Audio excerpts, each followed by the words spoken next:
Je t'encourage. J'aimerais te dire quelque chose.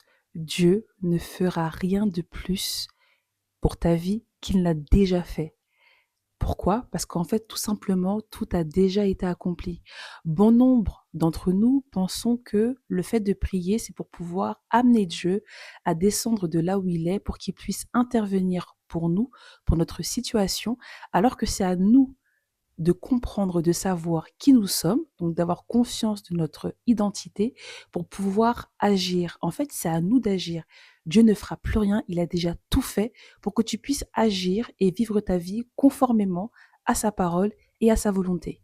Et c'est pour ça que je pense que nombreux sont ceux qui attendent, qui ont prié en demandant à Dieu d'intervenir pour une situation, à Dieu de faire les choses, et ils sont toujours, à ce jour, dans l'attente. Et le problème, c'est que finalement, tu demandes à Dieu d'agir parce que toi, t'as pas conscience de ton rôle, t'as pas conscience de ton identité.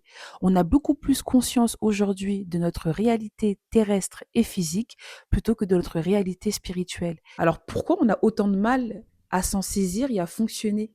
Tu es ce que la parole de Dieu dit par la foi et tu dois les saisir par la foi.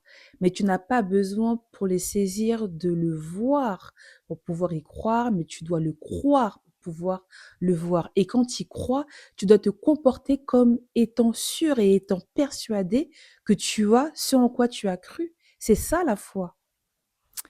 Par exemple, quand tu as été sauvé, donc tu as entendu la parole de Dieu, tu as cru et tu as vu.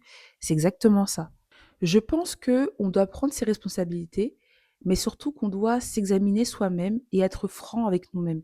C'est-à-dire qu'on doit pouvoir aujourd'hui nourrir, se nourrir suffisamment de la parole pour pouvoir faire grandir notre foi dans les domaines où on sent que c'est pas ça.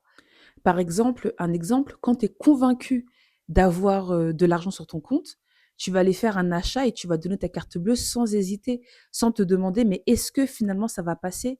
La foi, ça doit être la même chose. On doit être convaincu de ce que nous sommes en Christ et on doit agir conformément à ce que nous sommes.